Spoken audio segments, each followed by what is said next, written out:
नमस्कार सर्वांना. घरचा स्वाद अँड फूड चॅनलवर आपले सर्वांचे मनापासून स्वागत आहे. आज बनवणार आहे मी बेसन पोळी. बघू शकता. तर रेसिपी शेवटपर्यंत नक्की बघा आणि आवडली तर लाईक, शेअर, सबस्क्राईब नक्की करा.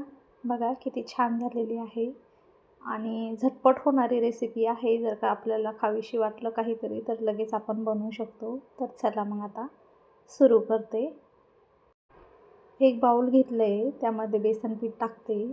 आपल्याला जेवढ्या पोळ्या बनवायच्या आहेत आपण त्याच्यानुसार पीठ टाकून घ्यायचं आहे. मी 2च बनवणार आहे, त्याच्यामुळं 2 चम्मच भरून पीठ घेतले मी. हा मोठा चम्मच होता, तुम्ही बघू शकता.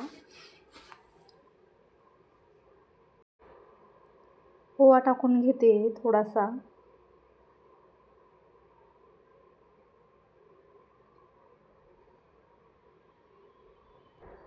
आता जिरे टाकले.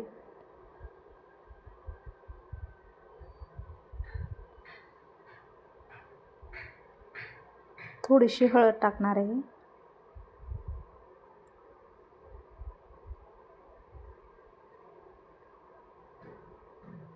चवीपुरतं मीठ टाकून घेते.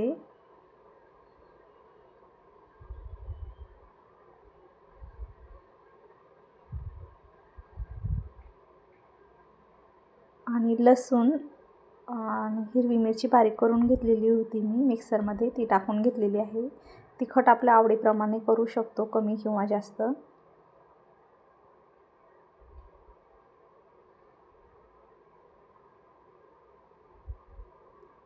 तर बारीक कट करून कोथिंबीर घेतली होती, ती टाकून घेते.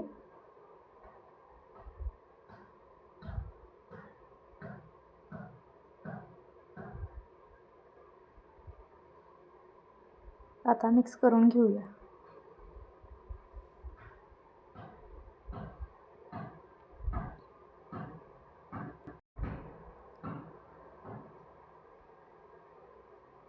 याच्यामध्ये थोडं थोडं पाणी घालून मिक्स करूया. आता जास्त घट्टही नाही आणि जास्त पातळही नाही, असं करून घेऊया.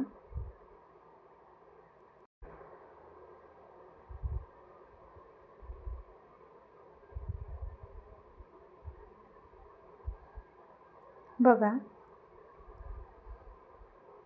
एवढं असं पातळ करून घेतलेलं आहे मी. छान मिक्स झालं आहे. आता याला साईडला थोडा वेळ ठेवून देते.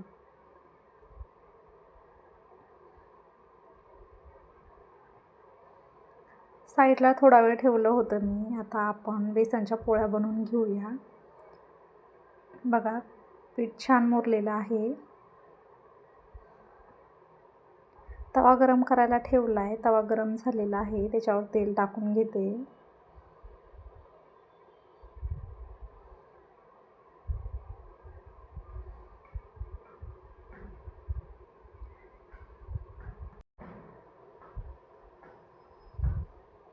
आणि आपल्याला जेवढी मोठी किंवा छोटी बेसनपोळी बनवायची तेवढं आपण बेसनपीठ यामध्ये टाकून घ्यायचं आहे.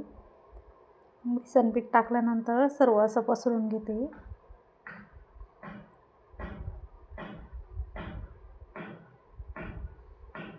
मी मोठीच पोळी बनवलेली आहे, बघू शकता तुम्ही.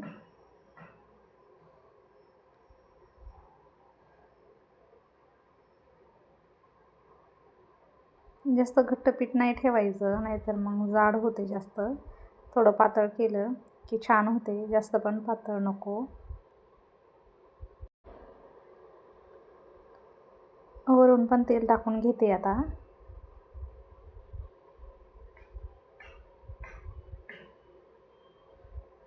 तेल टाकून भाजली बेसनपोळी की खूप छान लागते खायला.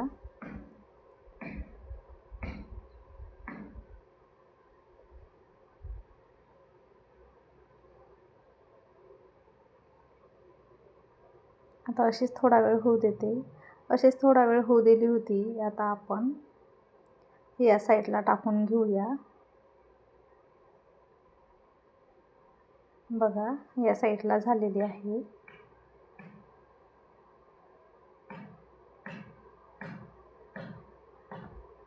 थोडंफार अजून तेल लावून घेते.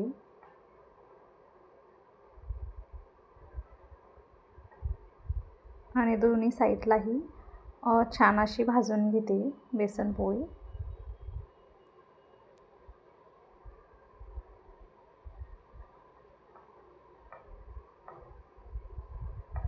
बघा बेसन पोळी बनवून आपली तयार झालेली आहे. किती छान दिसत आहे.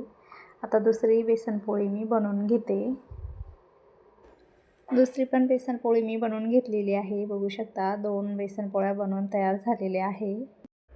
बेसन पोळी रेसिपी आपल्याला जर का आवडली तर लाईक, शेअर, सबस्क्राईब नक्की करा. व्हिडिओ शेवटपर्यंत बघितल्याबद्दल खूप खूप धन्यवाद. आणि व्हिडिओमध्ये काही चुकलं असेल तर प्लीज माफ करा. बघा किती छान बनवून तयार झालेली आहे. धन्यवाद.